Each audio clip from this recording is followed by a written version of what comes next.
Hello दोस्तों, आशा करते हैं आप लोग बहुत अच्छे होंगे। द परफेक्ट स्टडी में आप सभी लोगों का स्वागत है। आज के इस क्लास में हम लोग डिस्कस करने जा रहे हैं बीएड सेकेंड सेमेस्टर के पेपर फर्स्ट यानी पेपर फर्स्ट। और पेपर फर्स्ट का नाम क्या है?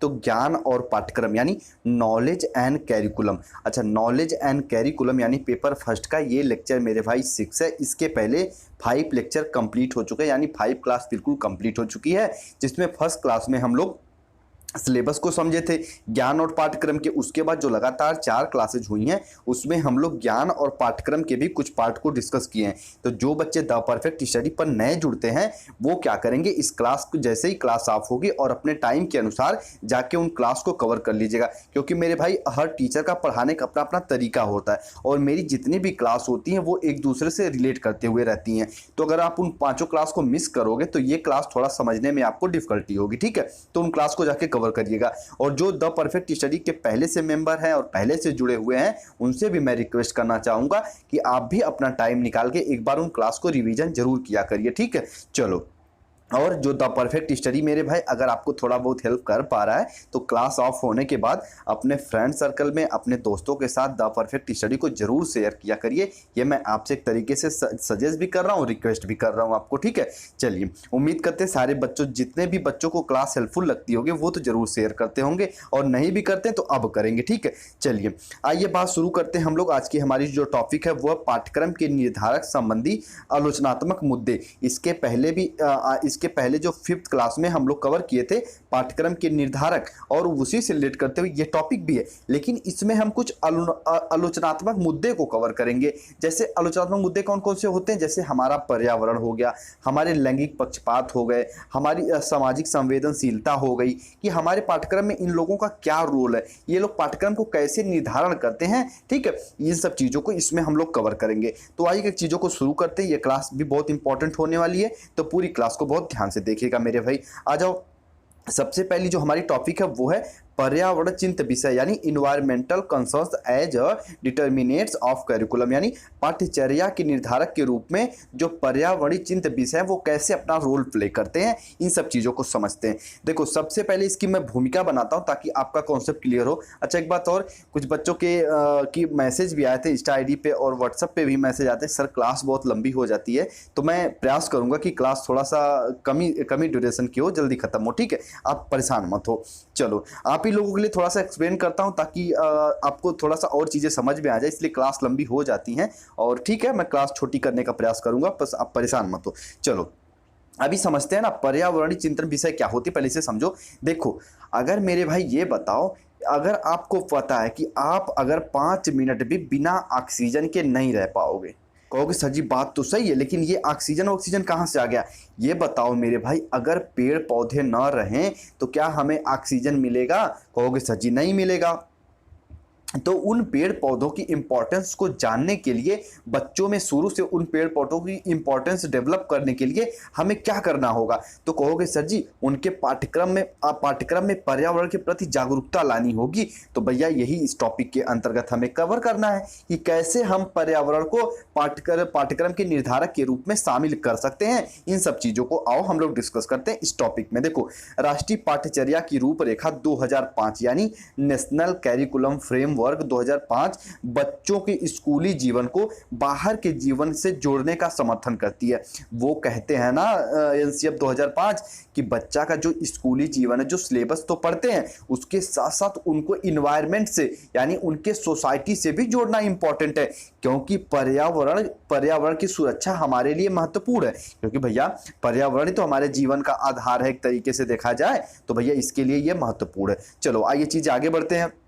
यही कारण है कि राष्ट्रीय पाठ्यचर्या की रूपरेखा 2000 में पहली बार पर्यावरण अध्ययन को सामाजिक अध्ययन और विज्ञान के रूप में पृथक पृथक न करके समेकित यानी मेरे भाई कि एक साथ के रूप में पढ़ाने की सिफारिश की गई। पहली बार इसमें बताया गया एनसीएफ 2000 में कि जो पर्यावरण अध्ययन है ना, उसको सामाजिक अध्ययन और विज्ञान के रूप में अलग अलग ना बल्कि एक साथ पढ़ाई जाए, ये बताया गया हमारे 2000 एनसीएफ 2000 में। उसके बाद 2005 में जो आएगा सेम चीज़ें अडॉप्ट कर ली गई। अब देखो, इसके अंतर्गत यानी जो 2000 के एनसीएफ 2000 के अंतर्गत 3 से 5 तक पर्यावरण अध्ययन एक अलग से मेरे भाई एक पृथक विषय में तथा क्लास 1 से 2 तक पर्यावरण संबंधित कौशल एवं सरोकारों की भाषा गणित के माध्यम से संबोधित करने की संतुति की गई। यानी जो 3 से 5 की क्लास है उसमें पर्यावरण को अलग से रखा जाए और जो क्लास 1 से 2 है उसमें मेरे भाई आपके साइंस के साथ, आपके मैथ के साथ, इस तरीके से जो भी आपके संबंधित कौशल विषय हैं उनको एक साथ पढ़ाया जाए, उनको पर्यावरण के बारे में जागरूकता दी जाए। और जो जैसे अपर क्लास में जाओ तो पर्यावरण को अलग से टॉपिक कराओ। अच्छा ये देखो, जब आप लोग बीए बीएससी करके आओगे ना तो एक तो लास्ट में पेपर भी दिए होंगे पर्यावरण का। वो क्यों दिया गया? ताकि आप पर्यावरण के प्रति आपकी जागरूकता बढ़ सके। ये सब चीजें यहाँ अडॉप्ट की गई। अब देखो नोट पॉइंट में इसे भी समझो, वेरी वेरी इंपॉर्टेंट ये भी पॉइंट है मेरे भाई कि गंभीरता से विचार करें तो पर्यावरण अध्ययन मात्र विषय नहीं अपितु एक जीवन जीने की पद्धति है। अब बताओ, जो चीज जीवन जीने की पद्धति है क्या हम अपने शिक्षा में उसे अडॉप्ट नहीं करेंगे तो कैरिकुलम का पार्ट बना तो लाजमी है। तो इस प्रकार से हम मेरे भाई अपने कैरिकुलम में पर्यावरण को अडॉप्ट करते हैं। ठीक है, इन सब चीजों को समझिए। अब देखो जो स्टार करके ये सब पॉइंट इंपॉर्टेंट है, आपके एग्जाम में पूछता है। अतः पर्यावरणीय शिक्षा को पाठ्यक्रम में शामिल करना चाहिए। इसके लिए प्राथमिक स्तर पर बालकों को ऐसी शिक्षा प्रदान की जानी चाहिए जो अपने आसपास के पर्यावरण संरक्षण के प्रति गंभीर हों।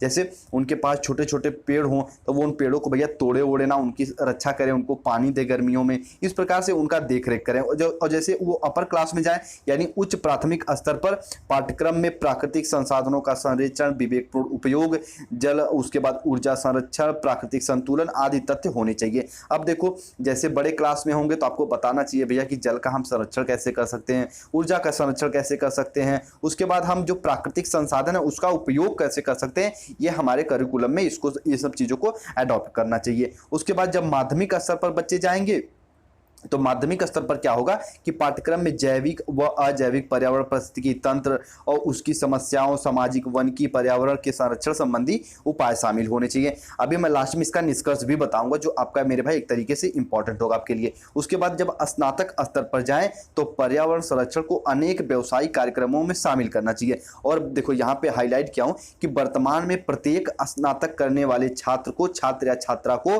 अपनी त्रिवर्षीय शिक्षा के दौरान किसी एक वर्ष में पर्यावरण का पेपर देना पड़ता है। ठीक है, तीनों साल में एक साल पर्यावरण पेपर देना पड़ता है। कुछ बच्चे पूछते हैं सर बीएड में भी देना पड़ेगा? नहीं, ये बीएड में पर्यावरण का पेपर नहीं होता, तो इसको लेकर निश्चिंत रहो। तो इस प्रकार से ये मेरे भाई पर्यावरण के कुछ इंपॉर्टेंट्स हैं क्यों हमें पर्यावरण उसको अडॉप्ट करना चाहिए। ये देखो एक पहल चालू की गई जवाहरलाल नेहरू विश्वविद्यालय दिल्ली में पर्यावरण जैव विज्ञान नामक एक विषय शुरू किया गया। इसी के साथ दूरस्थ और सतत व प्रसार शिक्षा के पाठ्यक्रम में भी पर्यावरण को स्थान मिलता है। अब देखो इतना चीजें पढ़े, अब सेकंड यहाँ पे स्टार्ट होता है कि पाठ्यक्रम में लैंगिक समानता या फिर पाठ्यक्रम में लैंगिक क्या होते हैं इसको समझेंगे। और सबसे पहले हम लोग ऊपर अपने भाषा में अब इसको मैं डिस्कस करता हूँ कि देखो पर्यावरणीय चिंतन विषय आपके एग्जाम में पूछता है कि पर्यावरणीय चिंतन विषय पाठ्यक्रम के निर्धारक के रूप में विवेचना करो। तो मेरे भाई ये बताओ, अब मैं वही चीज फिर दोहराऊंगा कि हम अपने पर्यावरण को पाठ्यक्रम में क्यों लागू करेंगे। अगर ये फालतू की चीज होती तो बच्चों को क्यों पढ़ाया जाता। अभी यहाँ पे एक चीज यहाँ पे हम लोग डिस्कस किए थे नोट पॉइंट में कि गंभीरता से विचार करें तो पर्यावरण अध्ययन मात्र विषय नहीं है अपितु यह जीवन जीने की पद्धति है।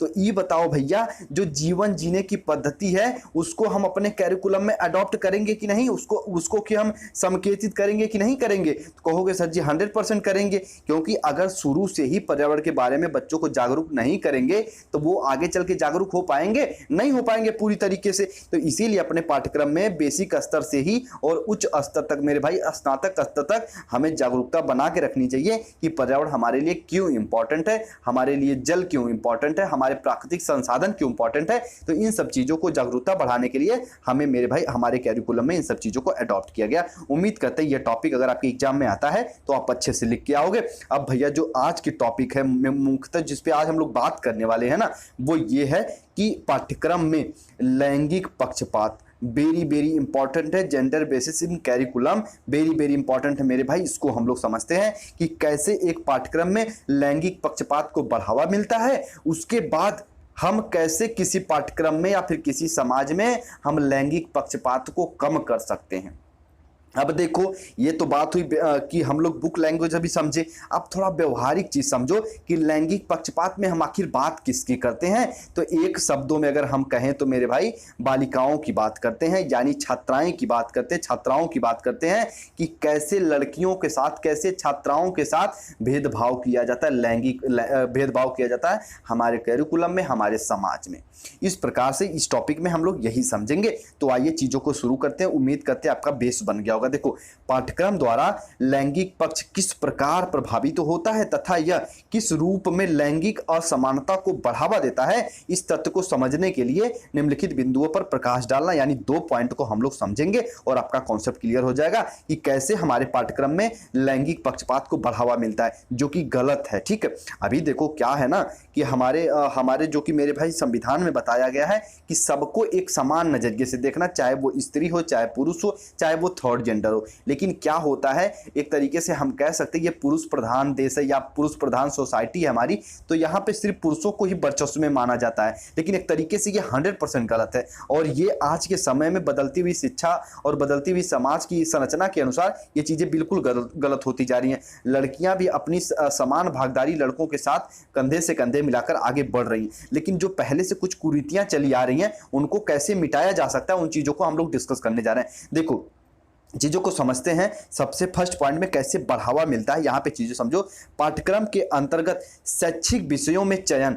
अब कहोगे सर जी शैक्षिक विषयों का चयन को समझाइए। जैसे देखो, हमें ये कहा जाता है कि तुम भैया लड़की हो ना तो तुम गृह विज्ञान ले लो, तुम साइंस मत लो, तुम लड़की हो ना तो तुम कोई सिलाई बुलाई सीखो, तुम ऐसा करो मैथ मत लो। तो ये बताओ, जो शैक्षिक विषयों के अंतर्गत जो हम चयन करते हैं विशेषकर शिक्षा के उच्च स्तर पर, कि एक तरीके से हम किसी एक स्पेसिफिक जोन में जाना चाहते हैं कि भैया हम सिलाई उलाई कर, हम लड़कियां तो सिलाई करेंगे, हम लड़कियां तो गृह विज्ञान पढ़ेंगे, और इस तरीके से हम ना साइंस पढ़ सकते हैं ना मैथ पढ़ सकते हैं। ये क्या है, एक तरीके से रूढ़िवादी सोच ये है। तो बताओ ये लैंगिक पक्षपात को बढ़ावा दे रही कि नहीं दे रही? कहोगे सर जी दे रहे हैं। ठीक है, फर्स्ट पॉइंट तो ये हो गया कि देखो तुम्हें कौन कौन से पाठ्यक्रम के अंतर्गत तुम्हें क्या क्या पढ़ना चाहिए, और उसके बाद कि जो तुम टॉपिक पढ़ोगी वो जाके तुम्हारा व्यवसायिक पथ का निर्धारण करेगा। उदाहरण के लिए देखो यहाँ पे समझो, हाईलाइट किया हूं, उदाहरण के रूप में बालिका वर्ग द्वारा कम संख्या में गणितीय तथा वैज्ञानिक विषयों का चयन। आप सभी इससे कहीं ना कहीं सहमत होंगे कि सर जी बात तो सही कह रहे हैं। जो अधिकतर छात्राएं होती, जो लड़कियां होती हैं, वो गणित और वैज्ञानिक विषयों का कि जैसे साइंस वगैरह का कम चूज करती हैं। वो वैसे बायोलॉजिकल साइंस तो चूज कर लेती हैं, लेकिन फिर भी अधिकतर वो जो आर्ट वगैरह से रहती है वो आर्ट साइंस या फिर वो गृह विज्ञान इससे रिलेटेड भी वो सब्जेक्ट को चूज करती है। वो मैथ और साइंस को कम ही चूज करती है, ये कहने का पर्पज है। तो इस प्रकार से क्या है, ये लैंगिक पक्षपात को एक बढ़ावा दे रहा है। उसके बाद देखो जो सेकंड पॉइंट है, ये कैसे लैंगिक पक्षपात को बढ़ावा दे रहा है हमारे समाज में। देखो, एक तो समान जो धारणाएं बनी है वो ये बनी है ना कि तुम स्त्री हो भैया, तुम्हें क्या करना है, बच्चों का माँ की भूमिका अदा करना है, साथ में कि तुम्हें घर की जिम्मेदारी, परिवार की जिम्मेदारी, बच्चों की देखभाल करनी है। तो तुम्हें कुछ ऐसे सब्जेक्ट पढ़ने चाहिए जो आप अपने पढ़ाई के साथ साथ अपने बच्चों का भी ख्याल रख सको। आप ऑफिस जॉब ना करो, आप घर के ही काम करो। तो ये सब क्या है, तो इस सब के लिए अलग से कोई सब्जेक्ट चूज करो। तो इन सब का क्या है, ये लैंगिक पक्षपात को ही तो बढ़ावा दे रहे हैं। अब देखो, ये तो हम लोग समझ गए कि भैया लैंगिक पक्षपात को कैसे कैसे पाठ्यक्रम बढ़ावा दे रहे हैं, कौन कौन से विषय हम चूज कर सकते हैं। तो ये लैंगिक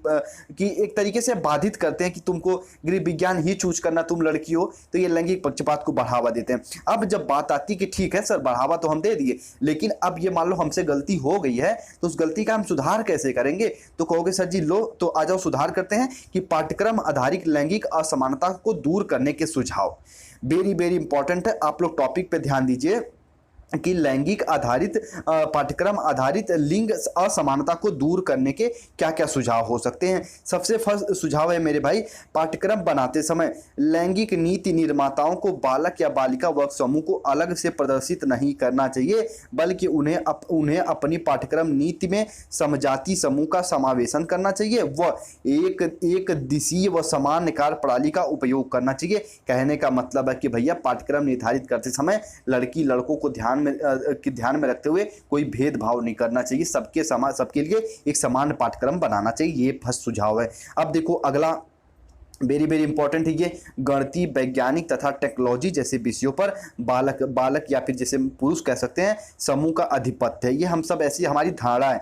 फिर बालिकाओं को पाठ्यक्रम के इन विषयों का अध्ययन करने के लिए प्रोत्साहित करना चाहिए। लड़कियों को बताना चाहिए कि भैया, खासकर इसमें एक टीचर भी अपना रोल इंपॉर्टेंट प्ले करता है। उनको बताना चाहिए कि बच्चे आप गणित विषय लो, आप मैथ विषय लो, आप साइंस लो, आप टेक्नोलॉजी में पार्टिसिपेट करो। तो इस तरीके से उनको प्रोत्साहित करना चाहिए, जिससे लैंगिक पक्षपात कम होंगे। अब देखो थर्ड पॉइंट समझो। अभी आपको ना ये सब पॉइंटें लग रहा होगा कि अरे सर ये तो इतना इंपॉर्टेंट नहीं लग रहा है, लेकिन यकीन मानो आपके एग्जाम में ये सब आने वाले पॉइंट हैं। ठीक है, तो सारे पॉइंट को बहुत ध्यान से देखिए, क्योंकि आपको पता है कि आप कहाँ हो, तो द परफेक्ट स्टडी पे हो, और यहाँ पे सारी चीज़ें सेलेक्टेड चलती हैं। जो आपके एग्जाम में आने की संभावना रहती है उसी को मैं भैया बिल्कुल तोड़ के बिल्कुल व्यापक तरीके से आपको बताता हूँ। ठीक है, तो सारे पॉइंट आपके इंपॉर्टेंट होते हैं। जो क्लास जाती कहीं ना कहीं वो लॉन्ग टर्म में आपको हेल्प करेंगी। ठीक है, तो जितनी भी चीज जाती है उसको ध्यान से आप लोग पढ़ा करिए। चलो थर्ड पॉइंट को समझो। पाठ्यक्रम के अंतर्गत शैक्षिक तथा सह शैक्षिक सभी प्रकार की गतिविधियों में बालिका वैज्ञानी का योगदान बढ़ावा देने के लिए ज्ञान स्थानांतरण क्रम, जो कि मुख्य रूप से बालिकाओं को इस गतिविधि में भाग लेने के लिए प्रोत्साहित करे और उसका आयोजन करे। अब देखो इस पॉइंट का क्या अर्थ है मेरे भाई। आप कोई भी कार्यक्रम करो, उसके होस्ट बनाओ आप किसको, बालिकाओं को बनाओ। ठीक है, आयोजन करो तो उसके मेरे भाई प्रसारक किसको बनाओ, बालिकाओं को बनाओ, उनको प्रोत्साहित करो। कहने का मतलब है ना, लैंगिक पक्षपात में हम बात किसकी करते हैं, तो कहोगे सर जी बात तो हम बालिकाओं की करते हैं, तो भैया लैंगिक पक्षपात को दूर करने के लिए किसके लिए बात करेंगे, तो बालिकाओं के लिए। क्यों बालिकाओं के लिए ही बात करते हैं, क्योंकि हम पहले ही बता चुके हैं कि जो हमारा समाज है वो पुरुष प्रधान समाज है।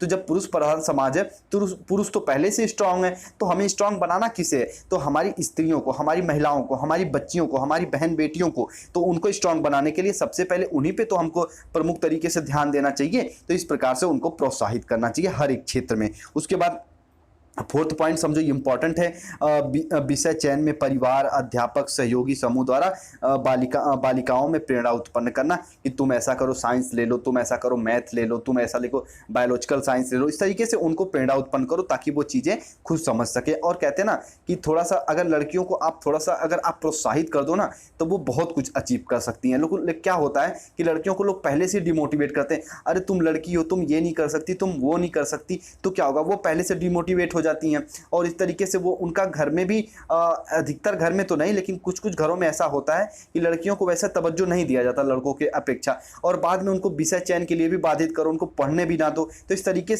से ये मेरे भाई क्या है, अस्वतंत्रता ही तो है। तो इस प्रकार से उनको प्रेरणा देना चाहिए, उनको मोटिवेट करना चाहिए कि आप जो सोच सकती हो वो सब कुछ कर सकते हो। तो इस प्रकार से लड़कियों भी लड़के के बराबर आ सकती हैं, और अभी बराबर क्या आगे चल रही हैं फिलहाल के समय में, ऐसा देखा जा रहा है पढ़ाई के क्षेत्र में। उसके बाद फिफ्थ पॉइंट को समझो। सभी प्रशिक्षण व व्यावसायिक कोर्सों को अनिवार्य स्तर पर लागू किया जाना चाहिए। चाहे कोई भी कोर्स हो, वो लड़कियों के लिए भी उनके दरवाजे खुले होने चाहिए कि आप भी इन कोर्सों को कर सकते हो। उसके बाद ये देखो, तो ये कॉमन पॉइंट है सबके लिए, नृत्य, गायन, अभिनय, कला जैसे सांस्कृतिक कार्यों में भाग लेने के लिए बालिकाओं को प्रोत्साहन करना चाहिए, प्रोत्साहित करना चाहिए। ये सब इसके अंतर्गत आएगा। इस प्रकार पाठ्यक्रम के अंतर्गत विषय प्रणाली में परिवर्तन तथा पाठ्यक्रम का विस्तार द्वारा लिंग असमानता को कम किया जा सकता है। प्राथमिक व उच्च माध्यमिक स्तर पर बालक व बालिकाओं को एक जैसा पाठ्यक्रम हो, उनमें कोई भेदभाव ना हो किसी प्रकार का, सबके साथ एक समान करिकुलम का हम फ्रेमवर्क तैयार करें ताकि लड़के लड़कियां एक साथ, छात्र एवं छात्राएं एक साथ सीख सके। इन सब चीज़ों के अंतर्गत ये सब चीज़ें आएंगी। अब उम्मीद करते हैं कि पहले आप लोग देखो, इन सब इतना सब चीज़ डिस्कस करने के पीछे ये रीजन था ना कि आप एक चीज़ समझ जाओ कि लैंगिक पक्षपात आखिर होता क्या है, कि लैंगिक पक्षपात क्या होता है, उसको हम दूर कैसे कर सकते हैं। अब आपके दिमाग में एक तो कॉन्सेप्ट बन गया ना, आप अच्छे खासे लिख के आ जाओगे। और कॉन्सेप्ट डेवलप करना ही मेरे भाई द परफेक्ट स्टडी यानी मेरा ये पर्पज होता है। चलो अब एक टॉपिक और आती है, ये भी आपके एग्जाम में कभी कभी पूछता है कि पाठ्यक्रम में समावेशन। कहोगे सर जी समावेशन तो कल लाइव क्लास में आप थोड़ा सा बताए थे, इंक्लूसिव क्या होता है। हाँ तो भैया वही कि हम एक पाठ्यक्रम में समावेशन को कैसे अडॉप्ट करते हैं, या फिर जो समावेशन होता है वो पाठ्यक्रम का निर्धारण कैसे करता है, वो पाठ्यक्रम को कैसे एक तरीके से अफेक्ट करता है, ये हम इन चीज़ों को समझेंगे। एक तरीके से उन सबको कैसे प्रभावित करता है, इन सब चीज़ों को समझेंगे। आइए बात करते हैं हम लोग समावेशन के। पाठ्यक्रम में समावेशन क्या होता है। देखो 20वीं सदी के अंतिम चरण में शिक्षा में समावेशन के नए प्रत्यय का विकास हुआ। ठीक है। कि मेरे भाई सभी को देखो, अभी मैं अब व्यवहारिक ज्ञान में बताऊंगा, पहले इसे समझो कि देखो जिसके अनुसार किसी भी बच्चे को किसी भी आधार पर समान बच्चों से अलग करना और उसकी शिक्षा व्यवस्था अलग से करना अमानवीय माना गया और राष्ट्रीय व अंतर्राष्ट्रीय स्तर पर इस विषय पर गंभीरता से सोचा जाने लगा। अभी एक चीज समझो, यहाँ पे किसी भी आधार पर सामान्य बच्चों से अलग करना किसी भी बच्चे को, अभी मान लो कोई एक बालक दिव्यांग है, अभी हम लोग विकलांग शब्द का उपयोग नहीं करते, दिव्यांग शब्द का उपयोग करते हैं। ये थोड़ा सा मेरे भाई कहते हैं ना कि एक तरीके से ये रिस्पेक्टिव वर्ड लगते हैं दिव्यांग। तो ये बताओ कोई एक बालक मानसिक तौर पे उसका IQ 120 है, लेकिन वो मेरे भाई दिव्यांग है, पैर से थोड़ा उसका कोई पैर मान लो ठीक नहीं है, वो दिव्यांगजन है, वो थोड़ा सा मेरे भाई विकलांगजन है। तो ये बताओ अगर उन बच्चों को अलग से पढ़ाओगे तो उनके मन में हीन भावना आएगी कि नहीं आएगी? तो कहोगे सर आएगी। तो इसीलिए पाठ्यक्रम में समावेशन का मेरे भाई, समावेशन को आधार बनाया गया कि हम सभी बच्चों को जो मानसिक तौर पे ठीक हैं, बाकी फिजिकली तौर पे न ठीक हैं, तो उनको एक साथ बैठा के हम पढ़ाएंगे। यही पाठ्यक्रम में समावेशन का मुख्य अर्थ है। उम्मीद करते इतना समझे होंगे। आ जाओ चीजों को आगे समझते, आगे बढ़ते, टॉपिक जल्दी समाप्त होने वाली है क्योंकि आप कहते रहते हो ना क्लास बहुत लंबी हो जाती है। ठीक है, चलो अब इसे समझो मेरे भाई। 1989 में क्या बताया गया, ध्यान से सुनना, कि संयुक्त राष्ट्र संघ यानी यूएनओ द्वारा बच्चों को यह बताया गया ना कि मेरे भाई एक सम्मेलन हुआ, उसमें यह बताया गया कि बच्चों के साथ किसी भी आधार पर, चाहे वो शिक्षा ही क्यों ना हो, कोई भी भेदभाव नहीं किया जाएगा। एक तरीके से मेरे भाई ये पाठ्यक्रम में समावेशन की परिभाषा भी दे दी है यूएनओ ने। इन्होंने बताया कि बच्चों के साथ किसी भी आधार पर अगर वो मेंटली रूप से फिट हैं मेरे भाई, हेल्दी हैं, तो किसी भी आधार पर चाहे वो शिक्षा क्षेत्र क्यों ना हो, बच्चों के साथ कोई भेदभाव नहीं किया जाएगा, ये बताया गया यूएनओ में। अब आ जाओ यहाँ पे हम लोग सीखते समावेशन का और मेरे भाई अर्थ। ये एक तरीके से निष्कर्ष भी हो सकता है, सीखने वाले बच्चों के बीच अंतर को स्वीकार करते हुए एक्सेप्ट करते हुए हम उसका आदर करते, चाहे वो अंतर आयु, लिंग, नास्तिकता, भाषा, वर्ग एवं अपंगता किसी भी कारण क्यों ना हो। अगर कहने का मतलब है पाठ्यक्रम में समावेशन का अर्थ है बालक किसी भी मेरे भाई स्तर पर अगर वो भिन्न है अन्य बालकों से, चाहे वो आयु स्तर पर, चाहे वो लिंग स्तर पर, चाहे स्त्री हो चाहे पुरुष हो, चाहे वो मेरे भाई थर्ड जेंडर हो, उसके बाद नास्तिकता, चाहे वो भगवान में विश्वास करता हो ना करता हो, उसके बाद भाषा, चाहे वो मेरे भाई उर्दू बोलता हो, चाहे हिंदी बोलता हो, चाहे इंग्लिश बोलता हो, वर्ग या फिर चाहे विकलांग वगैरह हो, किसी भी कारण से हम उनमें भेदभाव नहीं करेंगे। इससे समावेशी शिक्षा की आवश्यकता एवं उसके स्वरूप निश्चित हुआ और यूनेस्को द्वारा सभी राज्य के सभी स्तर पर समावेशी शिक्षा की व्यवस्था करने का आह्वान किया। उन्होंने बताया भैया कि पाठ्यक्रम में समावेशन का होना वेरी वेरी इंपॉर्टेंट है। इस प्रकार से इस टॉपिक को भी हम लोग कवर कर लिए हैं। एक डिफिनेशन और बचती, इसे भी हम लोग समझते हैं। उसके बाद देखो यहाँ पे वेरी वेरी इंपॉर्टेंट इसे समझ लेना कि यूनेस्को द्वारा समावेशी शिक्षा को बड़े व्यापक रूप में लिया गया। अभी समावेशी शिक्षा का देखो धीरे धीरे स्टार्ट हो रहा है और जैसे थर्ड सेमेस्टर में जाओगे पूरा मेरे भाई पार्टी है इंक्लूसिव एजुकेशन। तो यूनेस्को द्वारा समावेशी शिक्षा को बड़े व्यापक रूप में लिया गया। उसके शब्दों में एक तरीके से यूनेस्को की डिफिनेशन है, ध्यान से सुनिएगा, व्यापक रूप से समावेशन को एक ऐसे सुधार के रूप में लिया जाता है जिसमें सीखने वालों की विभिन्नता का आदर किया जाता है। ठीक है, आप मेरे भाई किसी भी धर्म, किसी भी वर्ग से आ रहे हो, किसी भी जात से आ रहे हो, चाहे वो अपंगता हो, किसी प्रकार की आपके अंदर विभिन्नता है मेरे भाई, ठीक है, दूसरे बच्चों से आपके अंदर डिफरेंट हो आप, तो आपको क्या होगा, आपके जो सीखने की आपकी उत्सुकता है उसका सम्मान किया जाएगा और सभी बच्चों को एक साथ बैठा के पढ़ाया जाएगा। एक तरीके से ये यूनेस्को की डिफिनेशन का निष्कर्ष निकल के आता है। चलो अभी यहाँ तक समझो, जहाँ तक हमारे देश में शिक्षा के समावेशन की बात है तो हमारे देश के संविधान में प्रारंभ में ही नागरिकों को शिक्षा का मूल अधिकार प्राप्त है। ठीक है, अब देखो भैया हमारे संविधान में ऊपर ही बताया गया कि हमारे संविधान में बताया गया कि सभी नागरिकों को शिक्षा का मूल अधिकार है कि जो भी भारत में जन्म ले रहा है वो शिक्षा प्राप्त कर सकता है, चाहे वो औपचारिक रूप से चाहे वो अनौपचारिक रूप से। ठीक है, तो ये हमारे भारत के संविधान में ही बताया गया। तो हमारे पाठ्यक्रम में समावेशन का होना तो इम्पॉर्टेंट है। उम्मीद करते हैं सारी टॉपिक इतना समझे होंगे और मेरे भाई नोट्स वोट्स लेने के लिए आप लोग इस नंबर पे कांटेक्ट कर सकते हो और नोट्स 99 रुपए पे करके परचेज कर सकते हैं, चाहे हिंदी लैंग्वेज चाहे इंग्लिश लैंग्वेज, आप जिस भी लैंग्वेज में कंफर्ट जोन में लिखना पसंद करते हो वो आप इसमें चूज करके नोट्स ले सकते हो। व्हाट्सअप नंबर पे कांटेक्ट करिए, आपको तुरंत नोट्स प्रोवाइड कर दिया जाएगा। ठीक है, उम्मीद करते हैं सारी चीज़ें आप लोग समझे होंगे। अपना ख्याल रखिए। जो बच्चे चैनल पर नए हैं वो चैनल को, अगर सारी चीज़ें समझ में आती हैं क्लास वगैरह, तो चैनल को सब्सक्राइब भी कर लो और आप लोग जो लोग पहले से जुड़े हो, जो लोग अभी जुड़ रहे हो, वो मेरे भाई जो अनजान है द परफेक्ट स्टडी से, उन तक जरूर शेयर करिए। ठीक है, ये आपका भी फर्ज बनता है कि शेयर करिए। और हाँ, टेलीग्राम चैनल ज्वाइन करने के लिए डिस्क्रिप्शन में लिंक है, ज्वाइन कर लीजिए। और इंस्टा आईडी से भी जुड़ना चाहिए। मन में अगर कोई डाउट वाउट लगे तो बेहिचक यहाँ पे आप मैसेज छोड़ दीजिए, जैसे मैं देखूंगा रिप्लाई देने का प्रयास करूंगा। पर्सनली यहाँ पे मैं आपको मैसेज देता हूँ कि रिप्लाई दे देता हूँ जो भी चीज़ें आपके मन में डाउट रहती हैं। और व्हाट्सएप पे थोड़ा सा पॉसिबल नहीं हो पाता रिप्लाई देना। ठीक है, चलिए अपना ख्याल रखिए। सारी चीज़ों को हम लोग समझा दिए, एक बार मैं रिवीजन करा देता हूं। ठीक है, और कि आज हम लोग क्लास में डिस्कस किए हैं मेरे भाई पाठ्यक्रम के निर्धारण संबंधी आलोचनात्मक मुद्दे। आलोचनात्मक मुद्दे में कौन कौन सी? सबसे पहले पर्यावरणीय, उसके बाद लैंगिक पक्षपात, उसके बाद मेरे भाई कि पाठ्यक्रम में समावेशन वेरी वेरी इंपॉर्टेंट है। इन सब चीज़ों को हम लोग कवर किए कि पाठ्यक्रम में समावेशन का भी होना इंपॉर्टेंट है, पाठ्यक्रम में लैंगिक पक्षपात को दूर करना भी इंपॉर्टेंट है, उसके बाद पाठ्यक्रम में पर्यावरण का होना भी इंपॉर्टेंट है, ताकि हम चीज़ों को खुद से करते हुए पढ़ लिख पाएं। चलो, इस प्रकार से हम लोग अभी इसके बाद आने वाली क्लास में हम पाठ्यक्रम का निर्माण, पाठ्यक्रम के विकास को समझेंगे, और एक क्लास में हम एनसीएफ को समझेंगे, और मैं राष्ट्रीय शिक्षा नीति 2020 को समझेंगे, और आपकी ये मेरे भाई पेपर एंड हो जाएगा। ठीक है, तो ये समझ के चलो, कम से कम अभी 4 से 5 क्लासेज और होंगी और आपका पेपर समाप्त हो जाएगा। अपना ख्याल रखिए, अच्छे से पढ़ते रहिए, ईमानदारी के साथ, मोटिवेशन के साथ। और एक बार मैं फिर कहूँगा, अपने मेहनत पे विश्वास करिए मेरे भाई, और अपने काम के प्रति ईमानदारी रखिए। और हाँ, एक बात चीज़ जो शायद सभी लोग कहते हैं, आप सुने भी होंगे कि मेरे भाई कि हार्ड वर्क का कोई विकल्प नहीं होता। ठीक है, हार्ड वर्क करना ही पड़ेगा आपको सफल होने के लिए। और आप, उम्मीद है जो भी द परफेक्ट स्टडी के मेंबर हैं और पहले से भी जो कहीं से कहीं पढ़ रहे हैं, वो हार्ड वर्कर ही हैं जो अब तक जुड़े हैं और दिल के साथ पढ़ रहे हैं। चलिए, अपना ख्याल रखिए, अच्छे से पढ़ते रहिए मेरे भाई। मिलते हैं अपनी अगली क्लास। और एक बात और, द परफेक्ट स्टडी को अपने फ्रेंडों तक जरूर शेयर करिएगा। ये एक तरीके से अपना समझो कि मेरे भाई आपको वर्क मिला है। ठीक है, चलिए अपना ख्याल रखिए।